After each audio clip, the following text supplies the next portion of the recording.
Olá!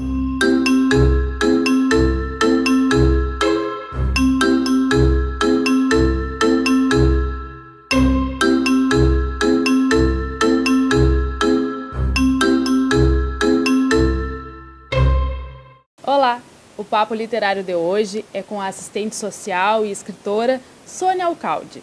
Ela tem vários livros publicados e é uma entusiasta da cultura local. Além de ser uma pessoa muito fofa, né? Obrigada por ter aceito o nosso convite, dona Sônia. Bom, quero iniciar o nosso papo sabendo lá da sua infância, né? Quando é que a senhora começou a despertar, ter interesse por livros? Bem, o que me cercava? As pessoas que me cercavam eram contadoras de histórias, vamos dizer, elas utilizavam muito os livros, desde pequena, vamos dizer, eu sempre manuseando livros, né? E isso faz com que a pessoa enxergue um mundo diferente, né? Nos colégios também que eu frequentei, um deles, o Pedro II, né, era uma exigência nós lermos um livro todos os meses, né, e fazermos comentários, enfim. Então, a infância, desde os primeiros anos, é de uma importância vital para o interesse da pessoa à literatura, né? Quer dizer, então, acho que foi uma coisa natural, os pais, os avós. E o interessante é que até minha avó, eu tinha uma avó materna, era analfabeta. E a avó tinha uma facilidade enorme de contar histórias, porque na época dela, vamos dizer, lá em Portugal, na Ilha Terceira, os pais não deixavam as mulheres, vamos dizer, estudar. Ela veio para o Brasil e permaneceu analfabeta, e junto a outra que dominava diversos idiomas, e eu tinha uma visão diferenciada entre uma avó que era analfabeta e outra avó com grande nível de instrução. E elas se davam muito bem e eu aproveitava, vamos dizer, os referenciais, as coisas que elas nos davam. Uma através da escrita, dos livros, e a outra a linguagem oral, né? Contando, vamos dizer, a vida dela, vamos dizer, e as histórias, porque ela teve 9 filhos. Então, tudo era muito enriquecido, o olhar, né? Porque os avós, né, e todas as pessoas, quando conversam, né, vamos dizer, se olhando, tem um significado muito importante, principalmente para a criança. Né? A gente olhar a criança, e eu lembro com muita alegria do olhar das minhas avós, ambas com olhos azuis, e cada uma diferenciada, e trazendo para o meu mundo, vamos dizer, coisas do mundo delas que me enriqueceram, que me ajudaram a entender melhor, até me entender, né? E como é que era o seu acesso aos livros, né? Porque isso aconteceu lá na década de 50, 60, né? E não, imagino que não seja assim tão fácil como é hoje, que a gente vai lá no site, compra um livro e vem, ou vai tem várias livrarias. Mas como que era o seu acesso aos livros na época? A biblioteca, né? As escolas tinham biblioteca. Eu estudei no primário numa escola, a escola argentina, que tinha até uma ligação muito grande com a embaixada da Argentina. Isso em que cidade do Rio de Janeiro? Rio de Janeiro, no Rio de Janeiro, eu sou carioca, do Rio de Janeiro. E depois no Pedro II é um colégio tradicional e que ele sempre teve uma biblioteca dos livros mais raros e uma biblioteca dos livros, vamos dizer, mais atuais e tudo. Então, os professores nos mandavam pesquisar muito e também na Biblioteca Nacional. Quando foi no ginásio, e o clássico, que foi uma divisão, que seria o 2º grau, assim, eles nos mandavam. Então, nós éramos frequentes na Biblioteca Nacional, por exigência. Nós nos acostumamos por incentivo e depois fazia parte do currículo. Eles nos mandavam até as bibliotecas, pesquisem isso, porque não tinha internet, né? Sim. Né? Então, as escadarias da Biblioteca Nacional, todo aquele complexo lá no Rio de Janeiro, que tem o Teatro Municipal, o Museu de Belas Artes, né, e depois ali também a Assembleia, aquilo dali era muito familiar. Nós vínhamos lá, percorrimos toda a Avenida Rio Branco para chegar à biblioteca. Né? Então, a biblioteca é muito importante. Daí, aqui em Bagé também nós fazemos parte da Associação dos Amigos da Biblioteca, que auxilia muito e é muito importante que a cidade tenha, não só nas escolas, mas um referencial, né, a sua biblioteca municipal. E foi nessa época também que a senhora passou a se interessar por arte como um todo, não só a literatura, mas outras formas de arte? Ah, sim. Eu acho que não é só por ser, naquela época, logo quando eu era guria, era o Distrito Federal, né, no Rio de Janeiro. E não era por ser um centro, né? Você sai muito do Rio e você conhece cidades pequenas e encontra, vamos dizer, pessoas com múltiplos interesses e uma realidade diferente, né? A arte está, vamos dizer, eu gosto muito as intervenções, as coisas que eles fazem, coisas grandes, enormes assim na rua. E então nós éramos muito acostumados a ver instalações, as instalações, né? Você tem um contato assim muito forte. E claro, os museus que têm toda a história, né? O Museu Nacional lá do Rio, e artes plásticas, né? Artes plásticas, ainda que eu não tenha me dedicado, sou uma apreciadora e às vezes elas me utilizam, né? Nós nos utilizamos, por exemplo, diante de um quadro, de uma tela, nós nos inspiramos. Tem até uma poesia minha que eu estava com uma dificuldade enorme para terminar a poesia. E foi numa exposição lá em Porto Alegre, e que eu, diante de um quadro, consegui. Que ela parecia que nós tínhamos nos encontrado. Aí eu finalizei, né? E assim é com tudo, é uma simbiose. Aqui em Bagé mesmo já se fez essa conjugação, né? De artes plásticas, seja quadros e também a poesia, né? Os textos. Que é uma coisa bem como é na arte da vitrine, etc. Tal, assim. E a senhora começou a perceber que gostava de escrever, que poderia escrever, mesmo que de uma forma amadora. Quando? Quando é que aconteceu isso? Bem, eu sempre gostei de escrever, mas como eu comecei na parte profissional, então eu procurava desenvolver os meus trabalhos profissionais assim, contando até histórias. Né? Tanto que os meus relatórios eram apreciados, porque você às vezes lê um relatório assim, profissional, de final de ano e tudo, às vezes torna-se cansativo. E eu não sabia fazer, eu introduzia algumas histórias, porque eu estava sempre em contato com as pessoas e observava, então eu via, vamos dizer, a qualidade do projeto, se ele estava indo na direção, toda pesquisa assim, não é só numérica, mas pelas referências. Né? E eu ilustrava. Então, primeiro eu me dediquei a essa parte.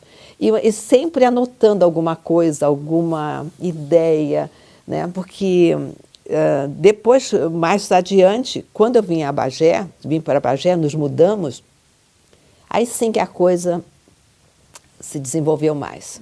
Até porque... Já foi na fase adulta, então, que a senhora... Já na fase adulta. Vamos dizer, tive, mas em criança era só criança, adolescente, são só coisas íntimas, assim, de você escrever, mas nunca tinha publicado, né? Agora, aqui em Bagé, aqui é um berço, né? É impressionante. Até outro dia nós estávamos no Cultura Sul, estávamos conversando e eu dizendo, era um trabalho lá na hidráulica, e eu olhava e disse assim, meu Deus, é de uma beleza extraordinária, é uma beleza. Vamos dizer, quando eu cheguei aqui em Bagé, eu fiquei extasiada, não só pelo pôr do sol, né, porque nós entramos ali pela Visconde Ribeiro Magalhães, naquele meio dos eucaliptos, então era uma beleza. Você depois vê o museu, né, o Museu Dom Diogo, tem referenciais, e a pessoa que vem de fora, assim, você não consegue imaginar. Eu acho assim, toda a cidade tem coisas bonitas, né? Até mesmo, vamos dizer, nos palafitas, que quando se visitou a Bahia, nos palafitas, é o sorriso das crianças. Quer dizer, claro que você tem que trabalhar com tudo, né? Vamos dizer, a sociedade, o governo que nos representa, né? Eles têm que trabalhar, e nós também, vamos dizer, mas você tem coisas lindas, lindas. Então, nós temos que saber, é o olhar diferente naquilo que havíamos visto sempre sem ver. Isso aí não é meu, é do Rubem Alves, numa história deles, né? E aí ele tem esse referencial, assim. A senhora escreve de uma forma muito poética, né? Mesmo na prosa, a senhora tem uma poesia na forma de escrever, né? Pois é. Eu acho muito bonito, particularmente, né?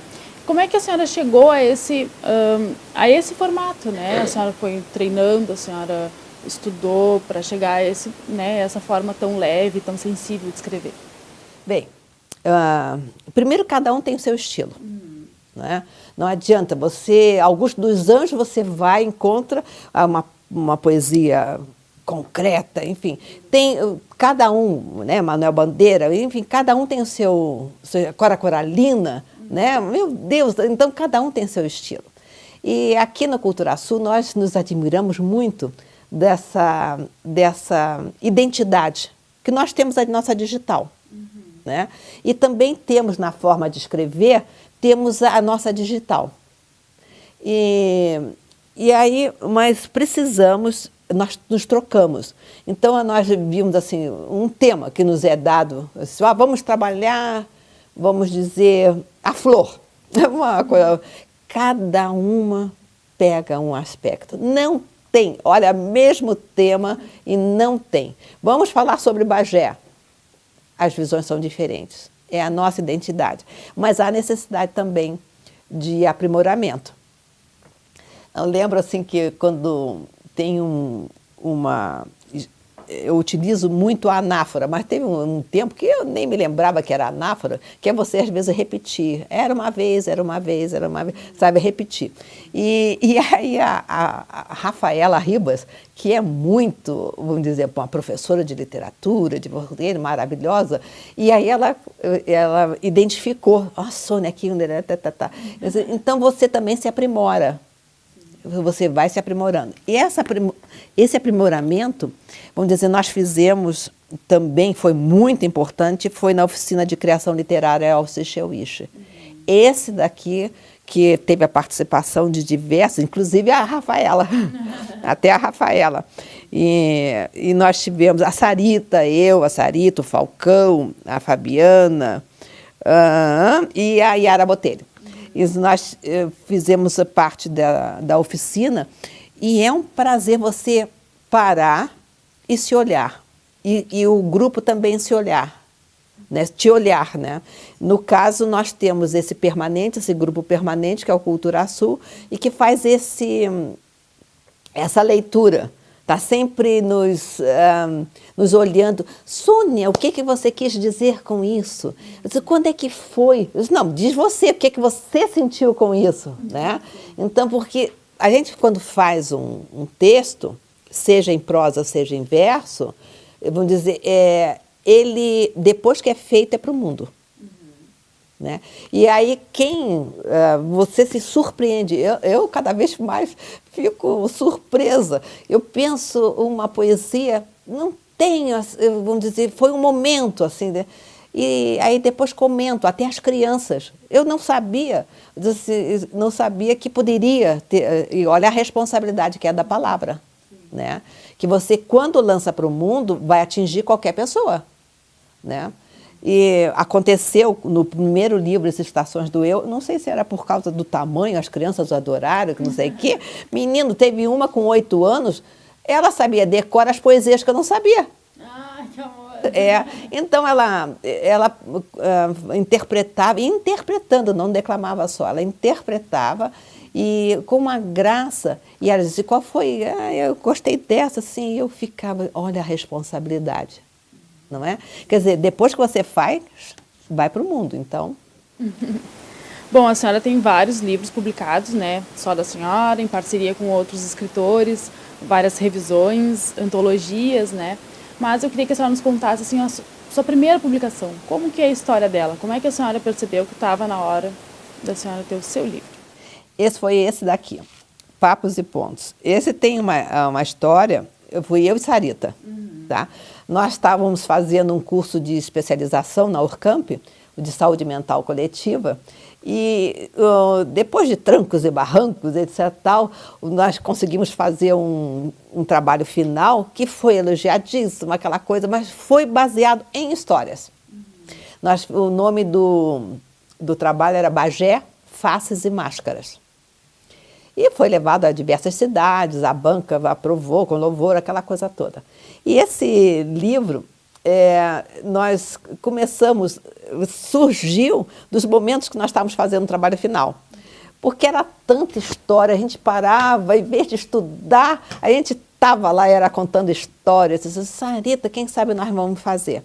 Bem, aí nós nos propomos a fazer este livro, só que também nós chegamos à conclusão que nós teríamos que aprender a fazer um livro.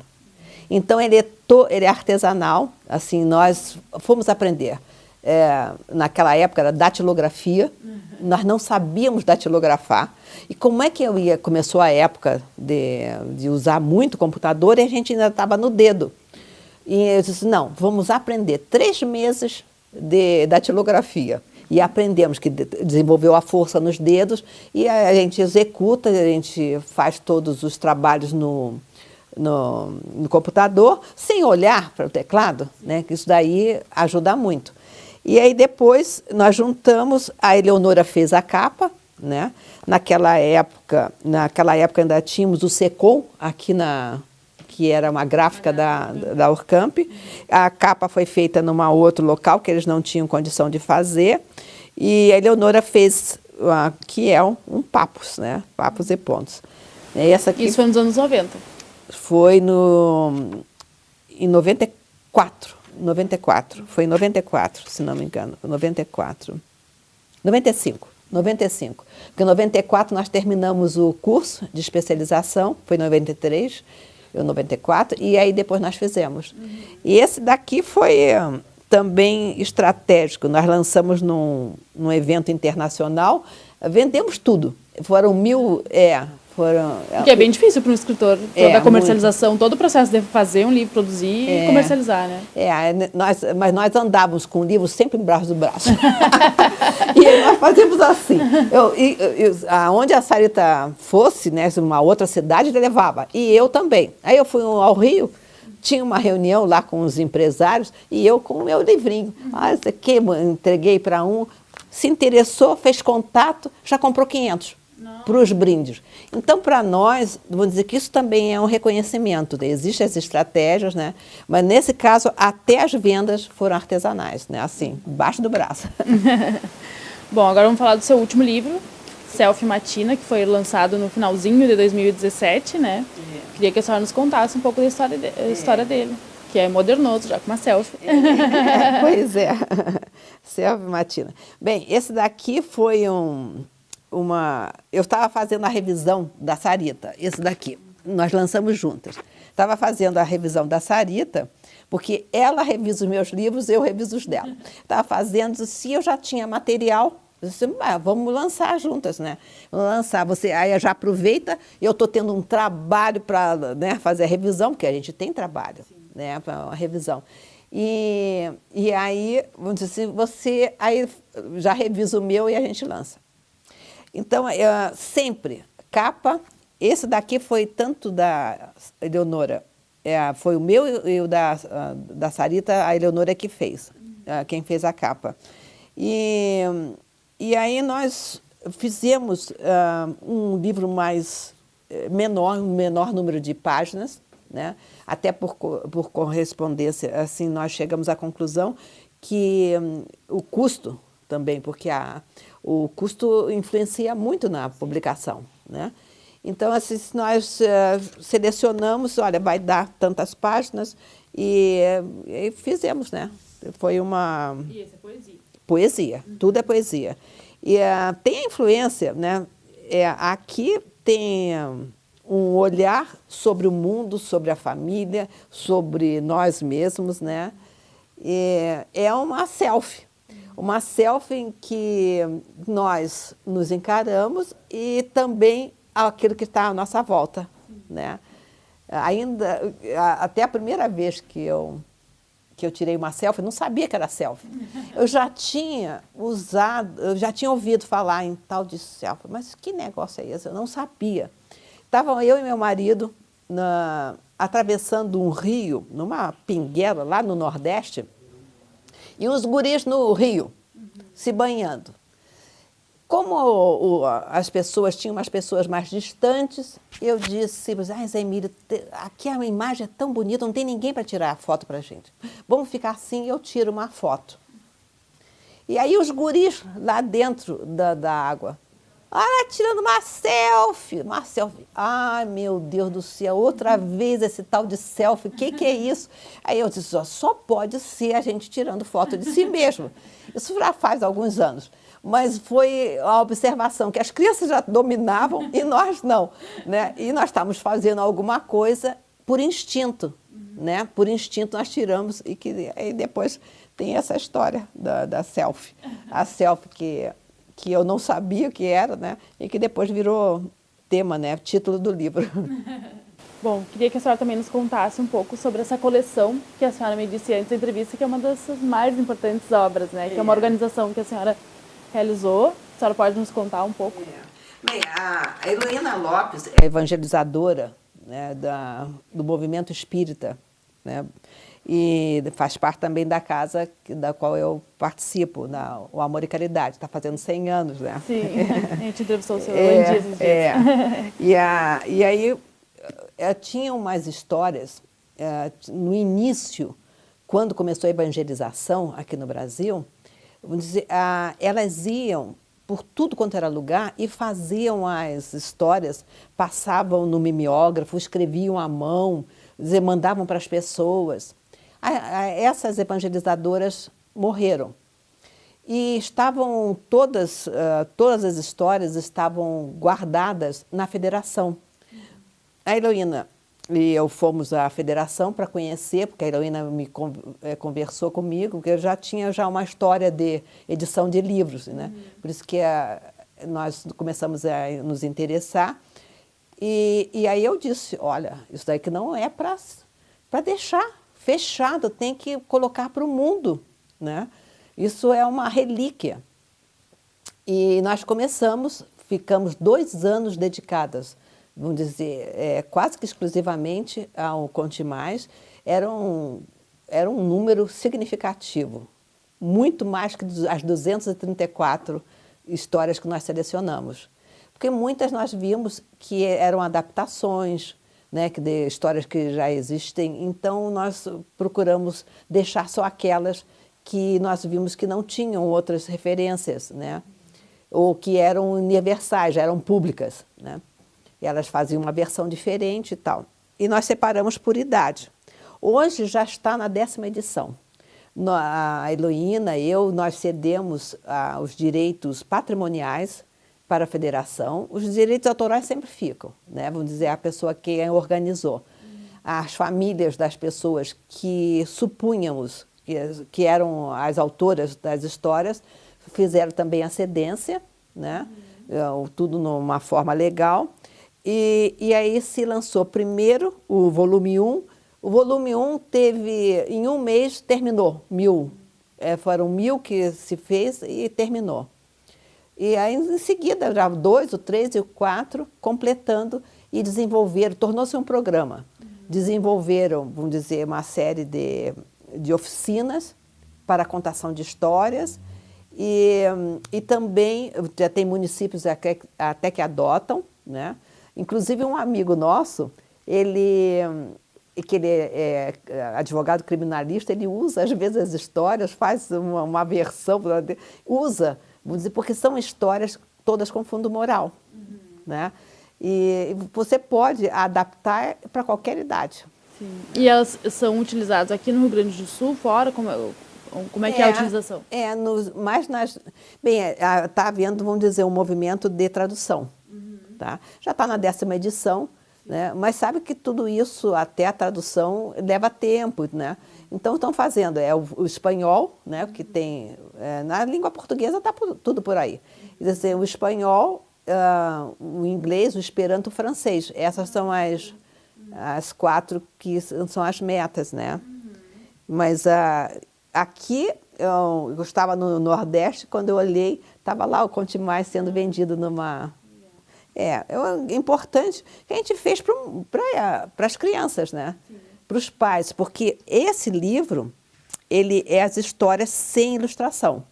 Agora a federação está pegando de cada história, fazendo a ilustração, né? E as crianças podem manusear, né? Ter uma convivência. Inclusive as minhas netas, eu já deixei para elas, assim, todas as ilustradas para elas também.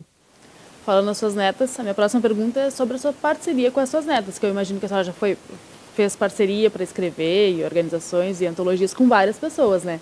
Mas imagino que a mais especial tenha sido com as suas netas no Vó Sonha, né? Que elas que desenharam, que fizeram as ilustrações todas, né? Queria saber um pouco como é que foi esse livro, assim, porque ele começa no nascimento da primeira neta, né? Mas ele foi lançado depois que ela já era grandinha, né? Quando ela nasceu, nesse período, a senhora já começou a escrever ou a senhora depois foi das suas recordações? Como é que foi a história do nascimento do Vó Sonha? Assim, na época que ela nasceu, eu tinha uma parceria com o Correio do Sul, com o Benfica, né? E o Benfica me estimulou, assim, disse, olha, escreva para o que está acontecendo por aí. Eu mandava para ele, ele me ajudou muito até, disse, não, escreva mais sobre isso e aquilo. Eu comecei a escrever a respeito daquilo que eu via, porque o nascimento da Micaela foi na época de um furacão. Eu atrasou a minha viagem por causa do furacão, o Francis. E depois, no primeiro ano, quando ela tinha 1 ano, foi outro furacão, que foi o Katrina, né? Então, a história do nascimento da primeira neta foi muito recheado, né? Muito bom até jornalisticamente falando, né? E eles me mandam, assim, mas até que na época do Katrina até demorou um pouco a mandar as coisas, porque não tinha nada, né? Quando nós ficamos por lá. A senhora chegou lá faltando 40 minutos para o nascimento dela. Foi uma emoção, olha... A gente, se tivesse preparado tudo isso, não seria tão emocionante.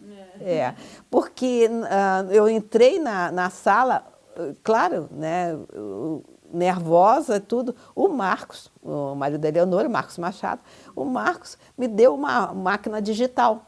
Eu nunca tinha trabalhado com máquina digital. Eu disse, o que eu faço com isso? Você faz... É só tocar.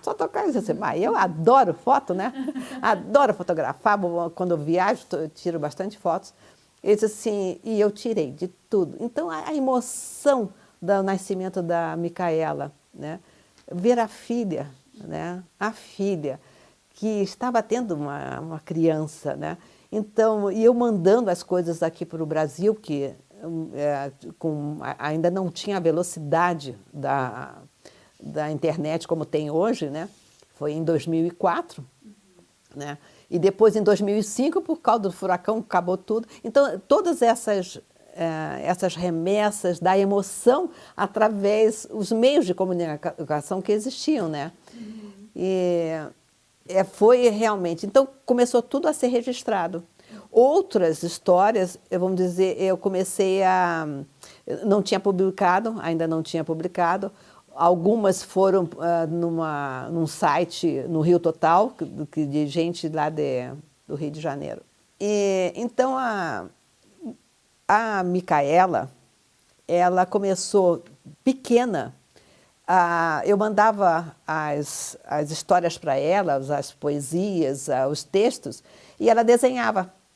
Então, no Rio Total, nesse site do Rio de Janeiro, ele era publicado com os desenhos dela. Estão todos lá, com os desenhos dela. Aí começou a surgir a ideia, quem sabe não fazemos um livro, mas com os desenhos das netas. Aí já tinha a Natália e a Leninha. A Natália elas têm menos participação. A Natália tem 2 desenhos e a Leninha tem 1. Porque a Micaela, ela já tinha uma produção, um acompanhamento, né? A mais velha, né? É, a mais velha. Não, aí a Micaela gosta de desenhar. Ela adora desenhar.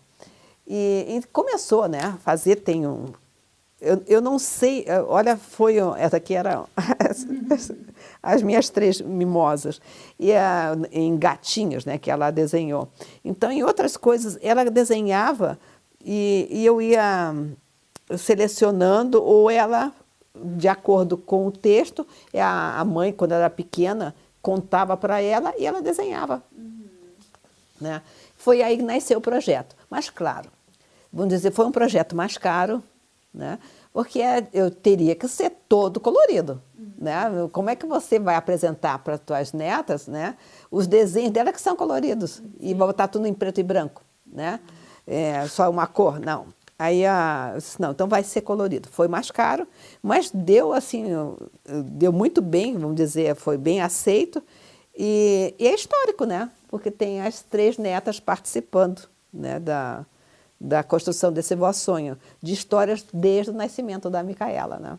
E é também uma recordação da senhora, né? Dos seus momentos vividos, né? E mesmo as suas netas não morando aqui bem pertinho da senhora, a senhora mantém esse vínculo, é uma demonstração desse vínculo que vocês mantêm, né? Isso a internet facilita, não é? Você, eu estava comentando outro dia, né? Às vezes todo mundo comenta, a internet é muito boa, mas tem dificuldades, etc. Tal. Nós temos que encontrar o equilíbrio, né? Porque ela é boa no sentido de aproximação, mas ela também tem dificuldade, porque mesmo você estando próxima, hoje em dia, é todo mundo tica daquele celular, não é? Até eu, quando eu me dou conta, eu estou respondendo. Né? Então, a gente tem que encontrar o equilíbrio para aproveitar, vamos dizer, o que nos oferece, o avanço tecnológico, que é extraordinário, né? Sim. É extraordinário. Então, você que já viveu um bom tempo, né? Eu sou do século passado, né? Então você viveu da época que nós esperávamos lá em Itacuruçá, ligação para o Rio de Janeiro, tinha que ser de manivela, tinha telefonista, era de manivela, imagina, né? Não se acreditava que do Rio de Janeiro a 2 horas do Rio você ainda utilizasse. Então, mas nós tivemos essa experiência. E são experiências assim que a gente valoriza o quanto a tecnologia é importante, mas o quanto é importante o conversar. E aí nós conversamos pela internet, conversamos. Tem uma delas também que gosta muito de escrever, é a Natália.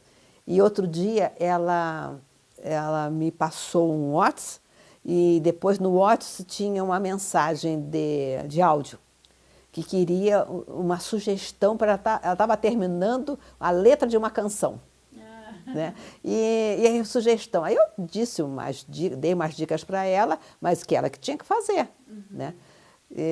E aí, assim foi. Então, nós nos comunicamos. Né? E a todo instante, né? Seja em desenho. Mas não, nada substitui o abraço. Como é bom abraçar, beijar aquelas fofuras, né? Agora eu tenho uma menorzinha, Antonieta, né? Está com 1 ano e pouco.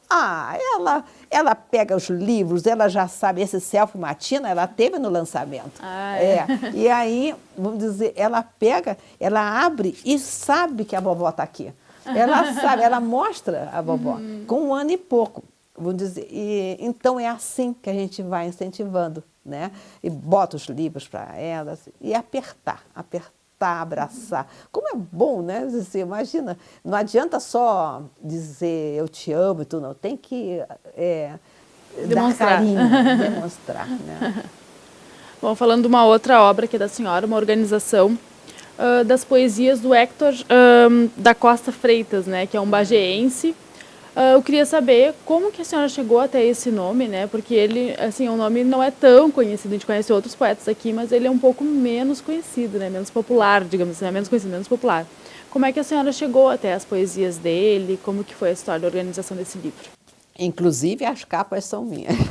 As fotos, as capas são da Eleonora, foi designer dela, mas as fotos foram minhas. Foi assim, uma preciosidade. Bem, eu fui convidada. O Hector, vamos dizer, tinha uma filha que guardava os originais dessas 2 obras. e colocou, vamos dizer, lá no testamento que teria que ser publicadas essas duas obras. Então, a família Romero, então eles nos convidaram, né, e aí eu disse para eles, há algum tempo eu quero ler primeiro o material para ver se eu tenho condições. Bem, eu estava numa viagem a Porto Alegre e levei o material e fui lendo. Me apaixonei. É alguma coisa maravilhosa. Yuji era o nome da filha dele. Vamos dizer, com que carinho ela deve ter guardado esse material, né? E aí nós começamos a fazer uma revisão ortográfica. Esse Sangas e Coxilhas é só sobre... é campeiro. É campeiro. E esse aqui é o final da vida dele. E aí eu comecei a pesquisar, né, o Hector. O Hector ele teve uma presença muito forte até na vida política do Rio Grande do Sul. E tem livros, vamos dizer, ele é citado na Academia Brasileira de Letras, né? Então, assim, ele tem outros livros, né? Um de um romance deixou... Ai, que agora me falhou a memória. O Filho da Revolução, que aí é bem político. É lindo o livro, e você que já viveu há algum tempo, você sente, vamos dizer, as figuras, os protagonistas, né, da figura nacional. É muito forte e lindo. E Terra Encantada. Terra Encantada era um livro também de poesias e que muito apreciado, né, na ocasião. Ele morreu no Rio de Janeiro em 72.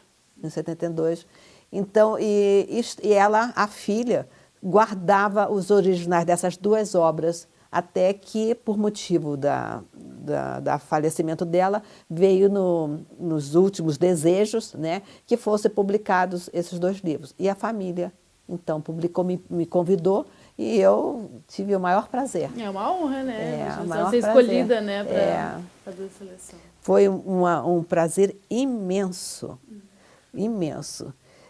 São aqui assim, foste o remanso da vida que me deu felicidade. No caso, o Rio Grande do Sul. E todas as poesias dele, ele lembra, tem uma profunda saudade. O final da vida dele foi no Rio, mas ele sempre muito ligado ao Rio Grande do Sul. Bom, a senhora também foi patrona da Feira do Livro, né? Queria que a senhora nos contasse como é que foi essa experiência, o que a senhora traz essa experiência, já faz um tempinho, né? Mas como é que foi? Foi em 2009, né? Então, foi uma experiência muito boa, assim, no sentido do contato com as crianças, né? Porque na época, vamos dizer, e hoje, até hoje, o patrono ou a patrona, vamos dizer, visita todas as escolas, né? E é isso, vamos dizer, essa é a finalidade também da referência. Não é, vamos dizer, nós temos algum material, né, mas incentivar as crianças. Na época nós fizemos até ali, Primeiras Letras. Teve um livrinho que elas fizeram que foi aí no final, As Primeiras Letras. Aí foi as Primeiras Letras, que as crianças fizeram desenhos e uma série de coisas e textos delas, que foi publicado, e foi na época de quando eu fui patrona da feira, né? E mais, eu acho que eu gostaria muito de ver nas edições, né? Porque muitos companheiros já fizeram, mas é o tocar da sineta. Porque lá em Porto Alegre, eu adoro, vou sempre à Feira do Livro de Porto Alegre, adoro tocar de sineta. E eu tinha um projeto, aquele projeto Rodarte, né? E os guris com perna de pau se foram para a abertura da feira, né? Assim, vamos entusiasmar, vamos passar. Então, e foi aquela turma de poetas, todo mundo com sineta, e nós começamos a abrir a feira. Os primeiros momentos foi com a abertura do cinema, porque nós temos que entusiasmar e sentir e chamar a atenção, vamos dizer, para esse momento tão glorioso que é vamos dizer, uma feira do livro numa cidade, né? E ter o contato com os autores, né? Tudo que vinham me perguntar, eu sentava e vamos conversar. Né? Não importa, não, vamos conversar com as crianças, com os adultos. Claro, cada um tem, conforme a faixa etária, as perguntas são diferentes, mas são tão importantes quanto, né? Em qualquer faixa etária. Né? Então, isso que eu acho que essa figura de patrono ou patrona da feira é a figura simbólica de atrair, de referência literária. Né, eu acho que é muito importante. E trazer também outros, conversa com os autores, né, que isso é muito importante. Bom, a senhora participa de 2 movimentos, né, que a senhora já falou bastante do Cultura Sul e também do Ecoarte, né? A senhora poderia nos explicar como é que ele funciona, como é que é essa sua participação? Tá. Eu participo de 3 movimentos. Vamos dizer, do Cultura Sul, o Ecoarte nós damos apoio sempre quando nos pedem e nós somos defensoras do meio ambiente, vamos dizer, e também da Associação dos Amigos da Biblioteca. Ah, mas eu vou falar dela daqui a pouquinho. Eu tenho uma pergunta sobre a associação. Antes. Bem, o Cultura Sul está fazendo 30 anos. E eu não estive, porque foi em 92, eu não estava ligada ao Cultura Sul. A Sarita ficou ligada há mais tempo. Ela foi, acho que no 2º ano do Cultura Sul. Foi o Ernesto Vaine, a Norma Vasconcelos e também a Mercinha. Eu sei que foi tudo mais ou menos no mesmo tempo, o Cultura Sul, o Ecoarte, um ajudando o outro. Né? E o primeiro manifesto poético foi editado pela Câmara dos Vereadores. Quer dizer, então, teve toda uma parceria, tudo às vezes pequenininho. O que nós temos tido, assim, muitas partidas. Nós dizemos assim que o Cultura Sul tem 2 departamentos, aqui o Cultura Sul e o Cultura Céu. Porque eles tem uns quantos por lá. E que nos trazem saudades, lembranças muito boas, né? E material também maravilhoso. E que volta e meia nós estamos ventilando, né, divulgando, né? E nós temos reuniões, a coordenação, durante muito tempo foi com a Norma Vasconcelos, e depois começaram os rodízios. O primeiro foi o Anderlo, depois a Gladys Deble, e agora a Sarita, né? A Sarita Barros. Então, nós temos reuniões, temas a desenvolver, nós fazemos crítica no bom sentido, a gente faz discussões a respeito do material que se apresenta. Né? Atendemos a projetos comunitários, né, que às vezes aparecem, nos convidam para isso, aquilo, né? Seja no jornal, seja... A gente divulgar a poesia. Nós temos sempre um interesse de divulgação, de publicação, então é o Manifesto Poético, que agora vai ser, já temos 50 publicados, 3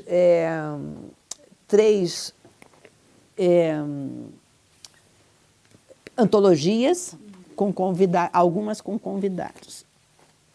Essa antologia, essa foi a primeira. Até tem alguma semelhança com o meu...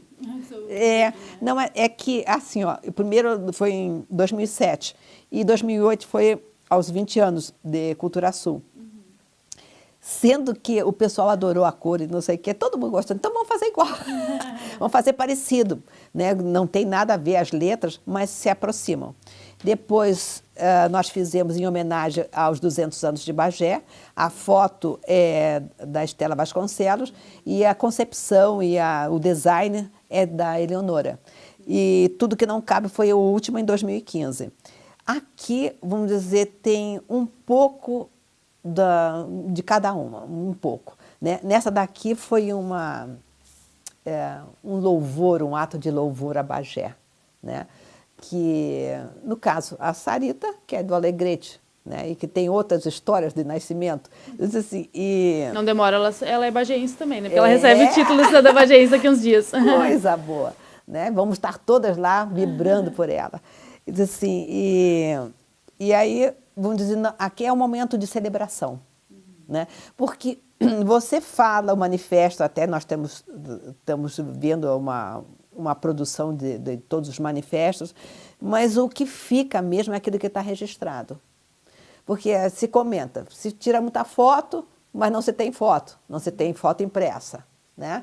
Quer dizer, então aquilo que fica, e é muito gostoso. É muito gostoso você sentar e ler alguma coisa, porque você fica num contato íntimo com o autor, né? E pode levar para qualquer lugar, né? Qualquer lugar. Em viagem, esses daqui, eu gosto muito desses livros menores, né? Estou cada vez mais preferindo os livros menores, porque facilita, porque bota na bolsa e se manda, né?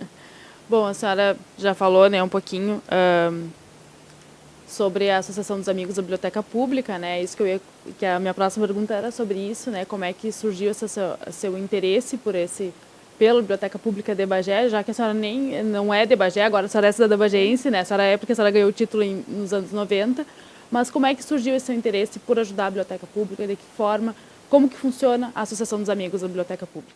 Porque as mulheres lá da associação e os homens também, vamos dizer, eles são insistentes. Vão convidando, porque você ajuda, gosta da biblioteca, mas não sabe que existe uma associação que ajuda muito a biblioteca.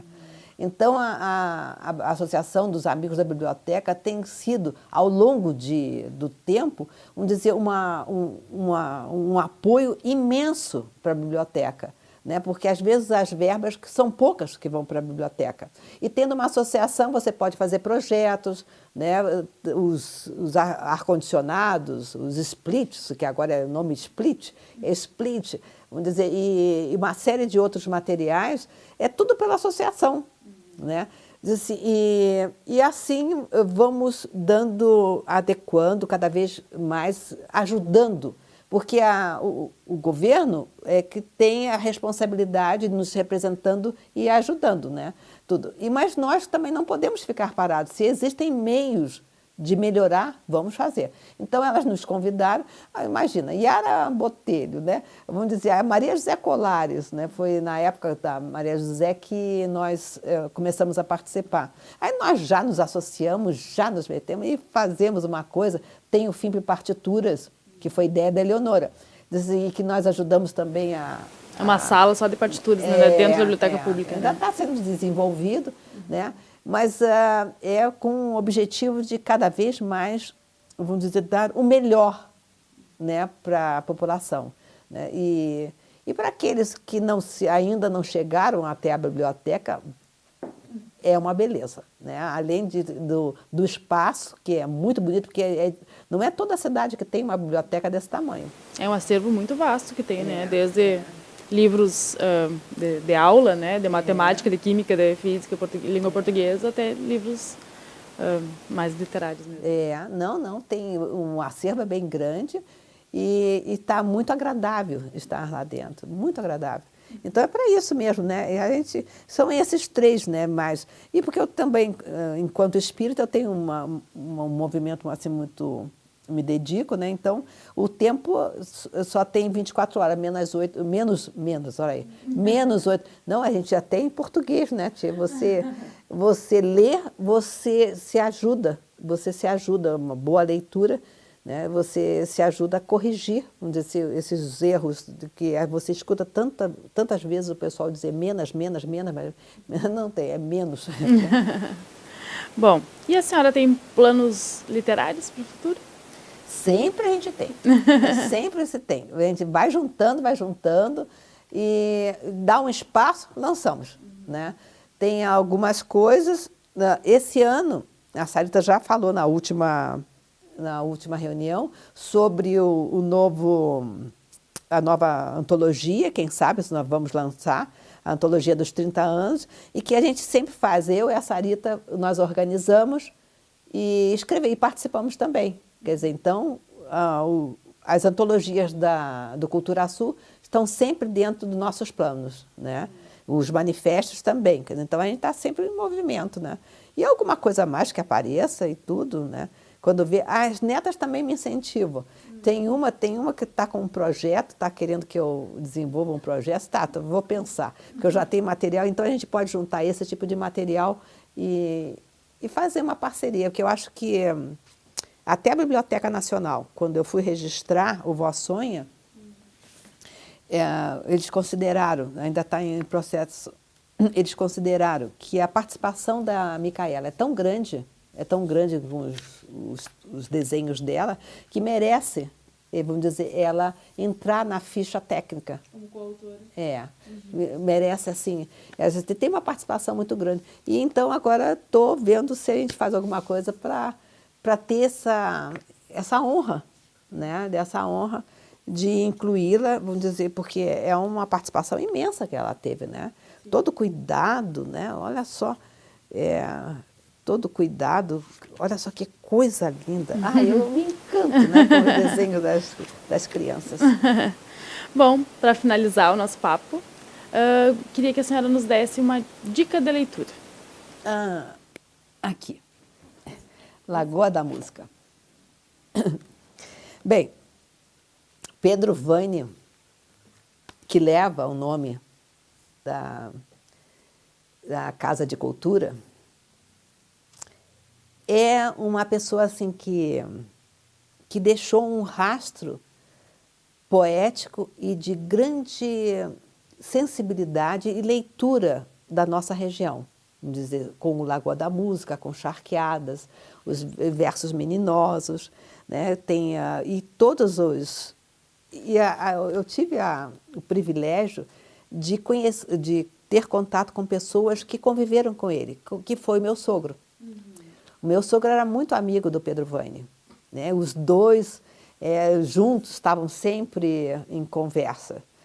E eu ouvia, vamos dizer, falar de Pedro Vane com um carinho impressionante, assim, e o respeito. Aí eu me dediquei, porque na época não tinha... tinham só um ou outro volume em alguma família, não estavam ainda, você não encontrava para comprar, né?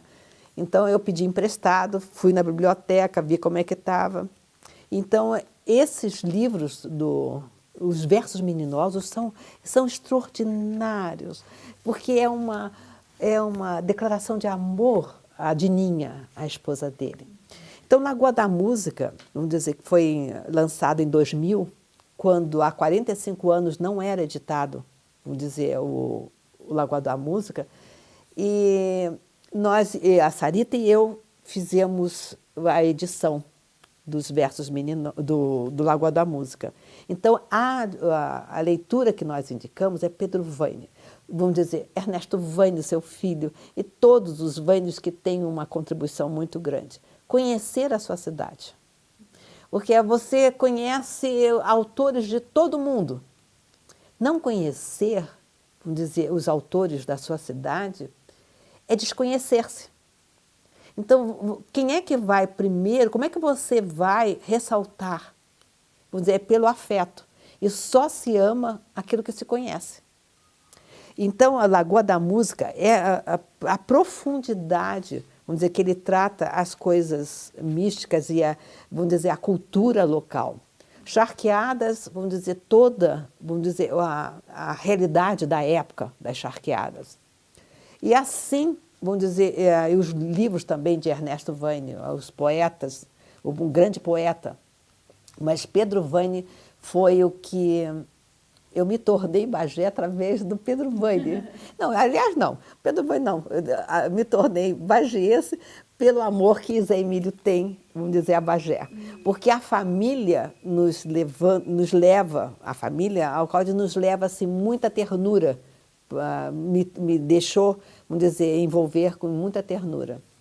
Até, deixa eu só sinalizar, essa edição tem a apresentação do Orlando Carlos Brasil. Né? Bem, muito obrigada, então, dona Sônia, por ter aceito participar do nosso Papo Literário. Foi um prazer estar aqui com a senhora. E o Papo Literário encerra aqui. Nós voltamos no próximo domingo, a partir das 7 horas da noite. Tenha uma boa leitura!